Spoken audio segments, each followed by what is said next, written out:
पानी आता है, गंदा पानी प्लास्टिक से भरा हुआ है।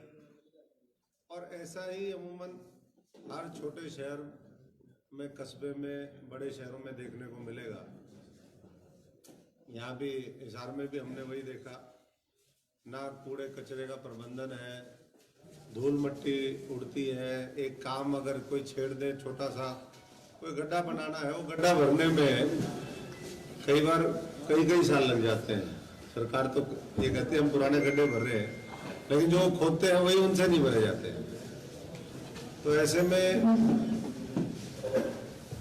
कभी हमारे सफाई कर्मचारियों को स्ट्राइक पे जाना पड़ता है, कभी किसी कंपनी को जिनको ठेका दिया जाता है वो उनका शोषण करती है। तो तमाम कारणों से शहरों की बदहाली वो साफ दिखाई देती है। और हरियाणा के जैसे स्वच्छता अभियान में ये डिक्लेयर करते हैं कि ये शहर अव्वल है। आज तक हरियाणा का पिछले 10 वर्षों में कोई शहर उसमें स्थान भी नहीं आता है, दूसरे प्रदेशों के शहर आते हैं।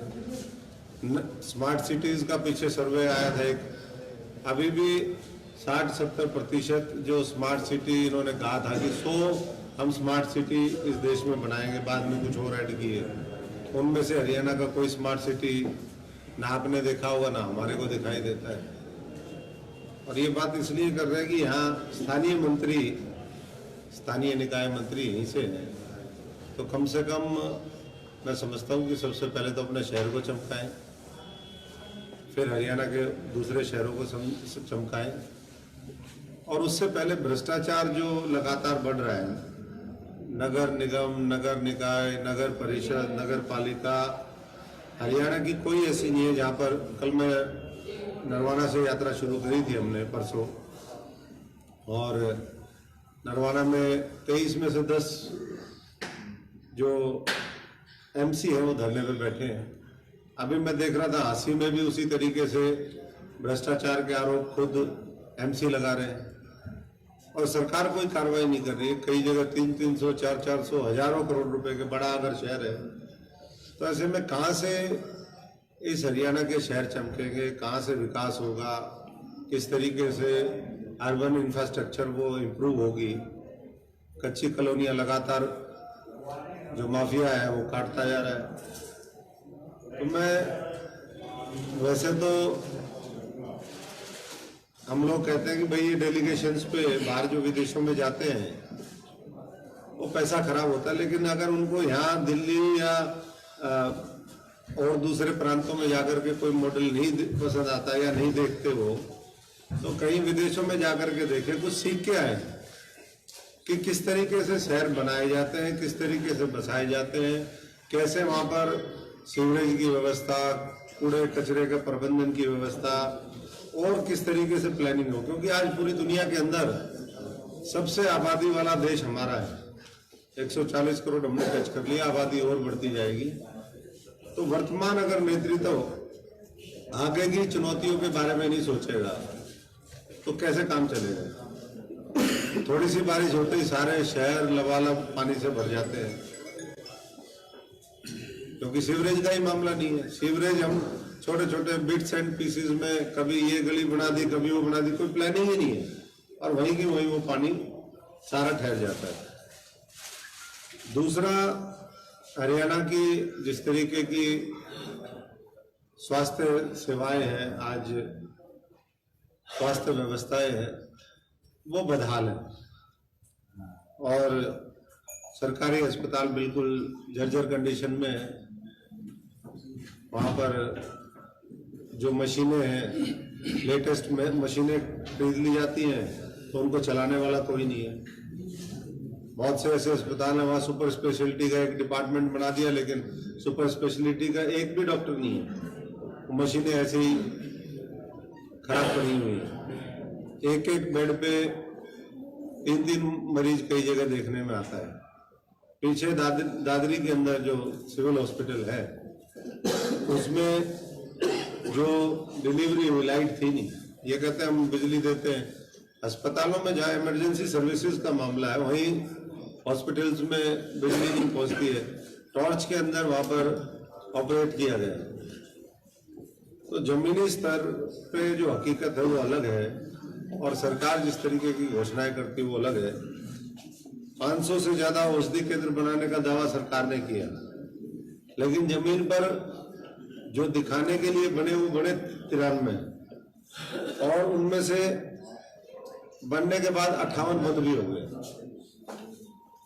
दवाई कई गुना 5-5 गुना दाम पे खरीदी जाती है।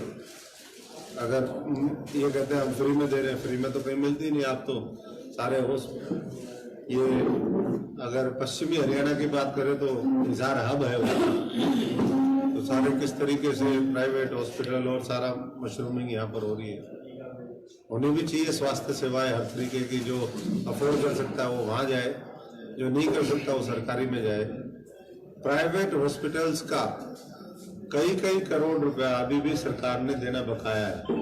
ये कहते जाकर के आयुष्मान भारत और ये हमने ये कार्ड बना दिया, जाकर के इलाज करवा लो। तो कई जगह जब लंबा बकाया हो जाता है तो अस्पताल भी मना करने लग जाते हैं कि भाई सरकारी पैसा नहीं दे रही तो हम क्या करें। छोटी छोटी बीमारियों से लोग मर जाते हैं। अभी कोविड का नया वेरिएंट आया है, अगर वो सीरियस हो गया तो मुझे नहीं लगता कि यहाँ की इंफ्रास्ट्रक्चर उसको झेल पाएगी। पहले भी हमने देखा हरियाणा के अंदर हो या देश के और कई हिस्सों में,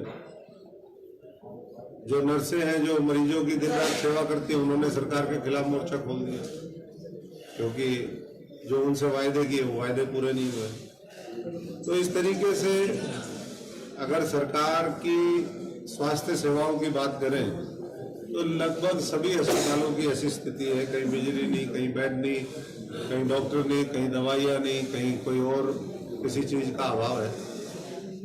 और स्वास्थ्य मंत्री और मुख्यमंत्री के बीच में जो वाद विवाद चल रहा है वो तो आप देख ही रहे। 56 दिन से कोई फाइल साइन नहीं हुई, बताई अंदर के लोग बताते हैं, हम तो खैर क्या कह सकते हैं, लेकिन ये चीजें निकल करके आ रही है।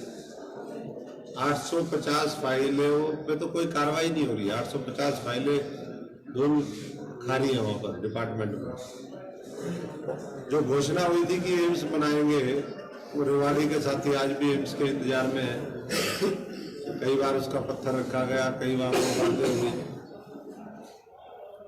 और दूसरी तरफ पंजाब में जब से आम आदमी पार्टी की सरकार आई है, 400% जो स्वास्थ्य बजट है उसमें वृद्धि की गई है। वहां पर 700 से ज्यादा मोहल्ला क्लिनिक बने हैं, फ्री में दवाइयां मिलती हैं, फ्री में टेस्टिंग होती है, और सारा ये मामला ऑनलाइन किस तरीके से पूरा ट्रैक होता है। अगर एक व्यक्ति ने अगर अपना कार्ड बनवा लिया तो कहीं भी जाकर के, यही दिल्ली में था और यही पंजाब में था, वो अपना जाकर के कहीं भी इलाज करवा सकता है। तो उसी तरीके की व्यवस्था मैं समझता हूँ कि आगे हरियाणा को मिले। इन तमाम बातों को लेकर के आम आदमी पार्टी लोगों के बीच में और सक्रियता के साथ जा रही है। और ये जो बदलाव यात्रा है, अभी कुछ हमने पहलू सिर्फ आपसे डिस्कशन किए हैं, बाकी आप अच्छे से जानते हैं कि आम आदमी पार्टी स्कूलों के ऊपर फोकस करती है, बच्चे पढ़ लिख करके, क्योंकि मानव संसाधन हमारा सबसे महत्वपूर्ण इस देश का संसाधन है। पूरी दुनिया में अगर मानव संसाधन को हमने अच्छे से यूटिलाइज किया, उसको दुरुस्त किया, तो हम किसी भी बड़ी से बड़ी चुनौती का सामना कर सकते हैं। ये आम आदमी पार्टी मुख्य तौर पे इसको मानती है। बाकी 300 यूनिट फ्री बिजली है, पानी है, रोजगार है, वो आप सब जानते हैं। और हमारा एजेंडा ये है कि जो 75-76 वर्षों में इस देश में नहीं हुआ, उसको किस तरीके से हर व्यक्ति तक पहुंचाने का काम करें, चाहे वो बुनियादी सुविधाएं हों, चाहे उनको न्याय की बात हो, शोषण की व्यवस्था को बदलें। और यही व्यवस्था परिवर्तन की लड़ाई लेकर के पूरे हरियाणा में आम आदमी पार्टी लगी हुई है। ये यात्रा 24 तारीख को समाप्त होगी। अलग अलग जिलों में, कोई पानीपत में होगी समाप्त, कोई जींद में होगी, कोई कैथल में होगी। जिस यात्रा में हम चल रहे हैं ये भिवानी में समाप्त होगी। और जनवरी के मिड में, अभी डेट फाइनल नहीं हुई है, एक बड़ी महारैली का भी आम आदमी पार्टी आयोजन करेगी। तो हम इतना ही कह सकते हैं कि 2024 के चुनाव में आम आदमी की एक बहुत बड़ी भूमिका होने वाली है। आम आदमी पार्टी की तो होगी, उनके आशीर्वाद। लेकिन आम आदमी पार्टी नए नेतृत्व को पूरे हरियाणा में मौका देगी। मैं तो आपके माध्यम से तमाम हिसार वासियों से, सबसे बड़ा जिला है पूरे हरियाणा का, उन सबसे ये अपील करना चाहता हूं कि एक मौका अपने आप को दें इस बार, और अपने आप को मौका देंगे तो मैं समझता हूं कि ये हरियाणा आगे बढ़ेगा। नहीं तो सब पार्टियों को देख लिया, एक मौका आम आदमी पार्टी और केजरीवाल जी को देकर। बहुत बहुत धन्यवाद। बाकी आपके सवाल। भ्रष्टाचार की बात करें, हमने गीता पर हाथ रख के कसम खाई है कि मैं भ्रष्टाचार नहीं हूँ। और दूसरी बात ये कि सीएम साहब कुछ किसानों को, युवाओं को इजराइल भेजने की बात कर रहे हैं। पहली बात तो आपने गीता पे हाथ रख के मुख्यमंत्री जी की बात कही।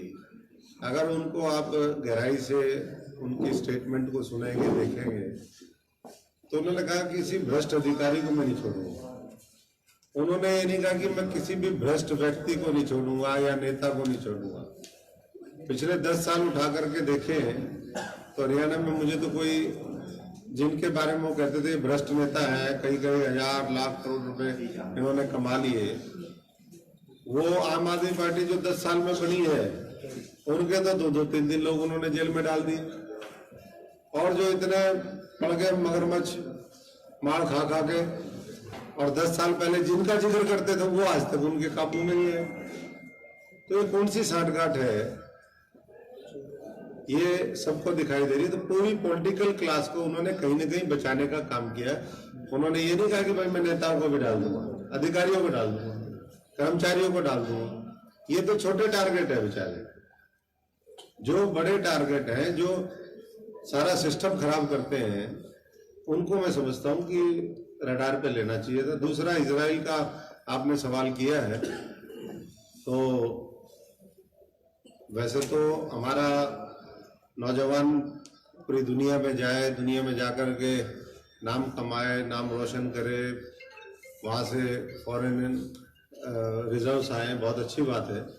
लेकिन मौत के मुंह में इस तरीके से भेजना, वो पूरी तरीके से मैं समझता हूँ कि आज की परिस्थिति के हिसाब से नहीं है, क्योंकि वहाँ हमस और उसमें युद्ध छिड़ा हुआ है। ऐसे में जब वहाँ कोई काम करने वाला नहीं मिल रहा, तो हरियाणा का नौजवान जाएगा बेचारा, क्योंकि आज यहाँ नशा इतना हो गया है, तो घर वाले भी ये चाहते हैं कि बच्चा बाहर चला जाए। केवल करनाल के अंदर 3000 से ज्यादा, ये जो डंकी वाला रास्ता है, 3000 से ज्यादा बच्चे वो गलत तरीके से पैसा खर्च करके 50-50 लाख रुपए वो उस रास्ते से गए। तो ये 10,000 और ये भेज देंगे उनको। तो इस तरीके से मैं तो जो जाने वाले हैं उनको भी ये कहूँगा कि थोड़ा स्थिति को देख करके जाएं, और उन देशों में जाएं जहाँ पर ठीक हो। और सबसे बड़ी बात तो हमारे यहाँ स्थानीय, इस देश में ही रोजगार के अवसर मिलने चाहिए, बाहर भेजना क्यों बच्चों। बड़े नेताओं के भ्रष्टाचार का जिक्र किया आपने, तो आपने कुंडली बना रखी है या बनानी है कुछ? मेरे पास तो सबकी कुंडली कांडली सबकी है, हमारे को तो सबको पता है। यही लोग पता क्या पूरा हरियाणा के सामने सार्वजनिक तौर पे लोग रखते हैं, फिर उसके बाद बंद कर देते हैं उन फाइलों को। डॉक्टर साहब, अभी आप जिक्र कर रहे थे, अभी आपने वक्तव्य दिया कि जो प्रदूषण है, गंदगी है, और वो बहुत ज्यादा है। अगर मैं दिल्ली की एयर क्वालिटी इंडेक्स की बात करूं तो पिछले 3 टर्म से आपकी सरकार चल रही है, आपके जो राष्ट्रीय संयोजक है वो वहां मुख्यमंत्री, वहां पर कितना सुधार हुआ है? देखिए, वहाँ हम ये तो नहीं कहते कि पूरा बिल्कुल साफ सुथरा हो गया, लेकिन सच्चाई ये है कि दिल्ली के अंदर अगर हरियाणा के अनुपात में देखें, छोटे से स्पेस में 50 किलोमीटर के दायरे में, जहाँ 2-2.5 करोड़ लोगों की आबादी रहती हो, जहाँ इतना ट्रैफिक हो, तो उसके चुनौतियाँ और यहाँ की चुनौतियाँ दोनों में हो। और दूसरी बात, उसमें बहुत से इश्यूज आ जाते हैं। पोल्यूशन दिल्ली को इफेक्ट बाहर का भी करता है, तो ऐसा नहीं कि हरियाणा को नहीं करता, हरियाणा करते हुए। तो हमें प्रदूषण का मामला हो या वातावरण का मामला हो, एनवायरनमेंट की बात हो, ये राजनीतिक विषय है ही नहीं।